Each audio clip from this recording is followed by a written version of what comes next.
মালদা লোকসভা নির্বাচনে দুটি আসনে তৃণমূলের ফল খারাপের জন্য তৃণমূল নেতাদের দায়ী করলেন রাজ্যসভার তৃণমূল সাংসদ মৌসুম নূর। বঙ্গে তৃণমূলের ভালো ফল হলেও মালদা জেলার দুটি আসনে ঘাসফুল ফোটেনি। দুটি আসনকে পাখির চোখ করে জেলায় বারবার সভা ও রোড শো করেছেন মুখ্যমন্ত্রী মমতা বন্দ্যোপাধ্যায় ও তৃণমূল কংগ্রেসের সর্বভারতীয় সাধারণ সম্পাদক অভিষেক বন্দ্যোপাধ্যায়।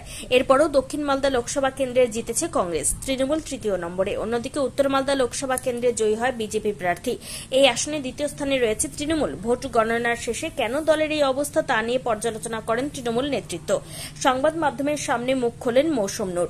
কেন মালদা দুটি আসন জিততে পারল না তৃণমূল তা নিয়ে প্রশ্ন করা হলে মৌসুম নূর জানান, এর জন্য দায়ী জেলা তৃণমূল নেতৃত্ব। 2019 সালে তিনি জেলা সভানেত্রী ছিলেন। সেই সময় ভালো ফল হয়েছিল তৃণমূলের। মালদা জেলা পরিষদ, দুটি পৌরসভা, গ্রাম পঞ্চায়েত, পঞ্চায়েত সমিতি সমস্তটাই তৃণমূলের দখলে। তারপরেও ফল খারাপ। প্রার্থী বাছাই নিয়েও সাধারণ মানুষের ক্ষোভ ছিল। বহিরাগত প্রার্থীদের মেনে নিতে পারেননি সাধারণ মানুষ। রাজ্য জুড়ে তৃণমূলের ভালো ফল হয়েছে। মালদা জেলার দুটি আসন দখল করতে পারেন তৃণমূল।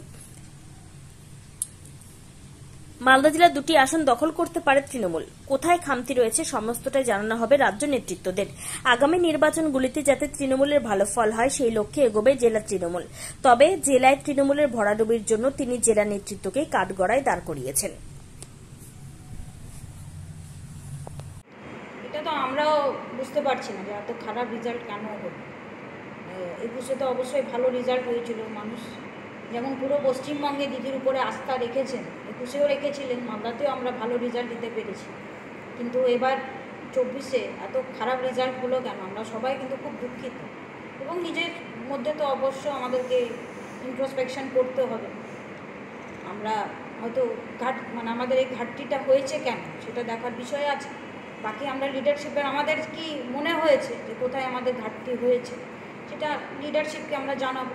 এবং আগামী দিনে আবার তো বিধানসভা ভোট আসতে চলেছে, তাতে যাতে রেজাল্ট ভালো হয় সেই চেষ্টা আমাদেরকে করতে হবে। কিন্তু এখন এই মুহূর্তে আমরা সবাই খুবই দুঃখিত যে পুরো পশ্চিমবঙ্গে এত ভালো রেজাল্ট, আজকে দুটো সিট দিলে আরও আমাদের রেজাল্টটা ভালো হতো, কিন্তু মালদা জেলায় এত রেজাল্ট খারাপ কেন সেটা নিয়ে আমরা সবাই খুব দুঃখিত। কী কী কারণ মনে হচ্ছে? দেখুন, এটা তো আমি লিডারশিপকেই বলবো, আমাদের নেতৃত্ব আমাদেরকে ডাকবে, এর মধ্যে লিডারশিপকে বলবো। আমার যা যা মনে হচ্ছে সেটা অবশ্যই আমি লিডারশিপকে বলবো। আমি নিজে ডিস্ট্রিক্ট প্রেসিডেন্ট ছিলাম, যে একটা ভালো রেজাল্ট দিতে পেরেছি, কিন্তু এই মুহূর্তে এত খারাপ রেজাল্ট কেন? তো আমার যে অভিজ্ঞতা, সেই অভিজ্ঞতা থেকে এবং এবারও কি আমার মনে হচ্ছে সেটাও লিডারশিপকে জানাবো। অনেকে বলছে উত্তর মালদায় যদি মৌসুম ক্যান্ডিডেট হতো তাহলে এই সিটটা বের করা যেত, সংখ্যালঘু মুখ থাকলে এই সিটটা তৃণমূল পেত। কি বলবেন? সেটা তো আমি আগেই বলেছিলাম যে বিজেপিকে আটকানোর জন্য আমি খুব আশাবাদী ছিলাম। তবে দল একটা প্রার্থী করেছিল, আমরা সবাই মিলে মেনেছি, আমরা সবাই মিলে ভোটও করেছি। এখন এই কথাটা উত্তর তো এখন দেওয়া যাবে না, কিন্তু আমাদের কী চলার পথে যদি কোনো ভুল হয়ে থাকে, কোনো যদি সংশোধন করার দরকার থাকে, ইন্ট্রোস্পেকশন আমাদের করা খুবই দরকার। এবং আগামী দিনে সেগুলোকে আমরা সঠিক করে আমরা খুব আশাবাদী যে আগামী দিনে, যেহেতু আমরা 21-এ ভালো রেজাল্ট করেছি, আগামী দিনে আমরা ভালো রেজাল্ট। উত্তর মালদাতে জেতার চান্স ছিল এবার এতগুলো। উত্তর মালদা তো একটা ফেভারেবল সিট। উত্তর মালদা, দক্ষিণ মালদা দুটোই আমরা আশা করেছিলাম, যেহেতু 21-এ রেজাল্ট ভালো হয়েছিল। পঞ্চায়েতেও আমরা ভালো রেজাল্ট করেছি, অনেকগুলো আমাদের জেলা পরিষদের মেম্বার, মেজরিটি জেলা পরিষদের মেম্বার আমাদের, পঞ্চায়েত সমিতি আমাদের, গ্রাম পঞ্চায়েতগুলো আমাদের। তো আমরা তো খুব আশা করেছিলাম যে দুটো সিটই আমরা জিতব। তাও এত রেজাল্ট খারাপ হয়েছে, এটা নিয়ে আমাদেরকে ভাবতে হবে অবশ্যই। ক্যান্ডিডেট সিলেকশনে কোনো গোলমাল ছিল? ক্যান্ডিডেট সিলেকশন এটা তো আমি বলতে পারবো না, এটা লিডারশিপ। তবে কর্মীদের কি বক্তব্য আছে সেগুলো আমাদেরকে নিশ্চয়ই ভাবতে হবে। কর্মীরা কি বলছে? কর্মীদের কাছে কি ফ্লেভারটা পেয়েছেন? দেখুন, ক্যান্ডিডেট নিয়ে কর্মীরা তো বলেছে যে যেহেতু বাইরে থেকে ক্যান্ডিডেট দেওয়া হয়েছিল সেটা নিয়ে অনেকের ক্ষোভ ছিল, প্রথমের দিকে ক্ষোভ প্রকাশ করেছিল, কিন্তু তারপরে তো সবাই নেমে গেছে। এখন ভোটাররা হয়তো অ্যাকসেপ্ট করতে পারেনি মনে হচ্ছে, সেটা তো আমাদেরকে আলোচনা করে দেখতে হবে। কি মনে হচ্ছে এই জায়গাতে এখান থেকে ঘুরে দাঁড়াতে গেলে কি করতে হবে? হঠাৎ করে মালদায় কেন এরকম ঘটনা হবে? সেটাই তো দেখার বিষয় আছে। আমরা যেটাও আমাদেরকে বসতে হবে, আলোচনা করতে হবে, দরকার পড়লে ব্লক ধরে ধরে আলোচনা করতে হবে যে আমাদের রেজাল্ট এত, কারণ আগে একটাও ব্লকে আমরা লিড দিতে পারিনি, একটাও বিধানসভায় আমরা লিড দিতে পারিনি। তো ব্লক ধরে ধরে আলোচনা করতে হবে, তারপর সেই ফিডব্যাকটা আমরা লিডারশিপকে অবশ্যই জানাবো। আমরা আশা করছি এখান থেকে আমরা রেকটিফাই করতে পারবো। এরকম রেজাল্ট হবে ভাবতে পেরেছিলেন? না, এরকম রেজাল্ট আমরা ভাবতে পারি। আমরা তো ভেবেছিলাম যে 2টো সিটি আমরা জিতব। জেলা নেতৃত্বের ব্যর্থতা আছে কোনো? আমাদের তো নিশ্চয়ই ব্যর্থতা আছে, জেলা নেতৃত্বের ব্যর্থতা তো নিশ্চয়ই আছে, না হলে রেজাল্ট এত খারাপ হবে।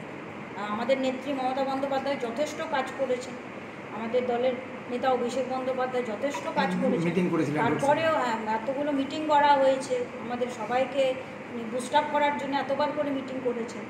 আমাদের নিশ্চয়ই ব্যর্থতা আছে, জেলা নেতৃত্বের ব্যর্থতা তো নিশ্চয়ই আছে। আপনার 21-এ আপনি সভাপতি ছিলেন, তখন এরকম রেজাল্ট, হঠাৎ করে 3 বছরের মধ্যে এত অবাক হচ্ছেন? নিশ্চয়ই আমরা খুব অবাক এবং দুঃখিত।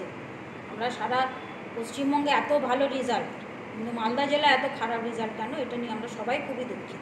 দলকে রিপোর্ট দেবেন? নিশ্চয়ই দলকে তো রিপোর্ট দিতেই হবে, এবং আগামী দিনে আমাদের যদি কিছু হয়ে থাকে সেটা যাতে রেকটিফাই করা হয়, আমি এটাই আশা করি। যদি দেখা যায় যে হেভিওয়েট যারা আছেন জেলাতে, মন্ত্রী, জেলা সভাপতি, চেয়ারম্যান, প্রত্যেকের বিধানসভাতে হার, এমনকি নিজেদের বুথেও হার, সেটাকে কীভাবে দেখছেন? সেটা দেখুন, অবশ্যই আমরা তো ভালোভাবে দেখছি না। দল ওনাদেরকে দায়িত্ব দিয়েছে, ওনারা লিডারশিপ দিয়েছেন, মন্ত্রী করেছেন, বিধানসভায় ওনাদেরকে দায়িত্ব দেওয়া হয়েছে, ওনাদেরকে ডিস্ট্রিক্ট প্রেসিডেন্ট, চেয়ারম্যান করা হয়েছে, তারপরেও এত রেজাল্ট খারাপ কেন? নিজেদের বুথে সেটা নিয়ে তো অবশ্যই আর দেখতে হবে বিষয়গুলো। যদি রাজ্য জুড়ে তৃণমূলের ঝড়, সংখ্যালঘুদের থেকে শুরু করে হিন্দু কমিউনিটি, মহিলারা সবাই মুখ্যমন্ত্রীর দিকে ঝুঁকলেন, তো মালদাতে কেন যদি উল্টো চিত্র? সেটাই তো বললাম যে আমাদের এত রেজাল্ট খারাপ হলো কেন, এটা নিয়ে আমাদেরকে বুঝতে হবে, পর্যালোচনা করতে হবে।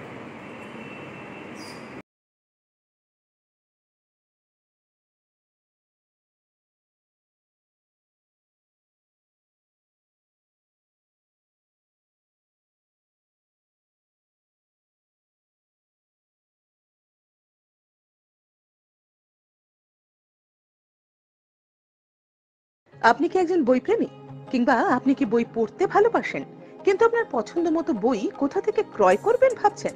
এখন আপনার এলাকায় মীরা পুস্তকালয়ে আপনি পেয়ে যাবেন সমস্ত ধরনের বই। যেমন এখানে পাবেন স্কুল কলেজের পাঠ্যপুস্তক, বিভিন্ন চাকরির পরীক্ষার বই, এছাড়া ধর্মগ্রন্থ, শিক্ষামূলক সামগ্রী, অফিস স্টেশনারি, ড্রয়িং সামগ্রী এবং খেলাধুলার সরঞ্জাম মীরা পুস্তকালয় থেকে ক্রয় করতে পারবেন। তাহলে আজই যোগাযোগ করুন আমাদের ঠিকানায়, সুকান্ত মোড়, কালিয়াগঞ্জ, উত্তর দিনাজপুর। যোগাযোগের জন্য নম্বর 8945933128।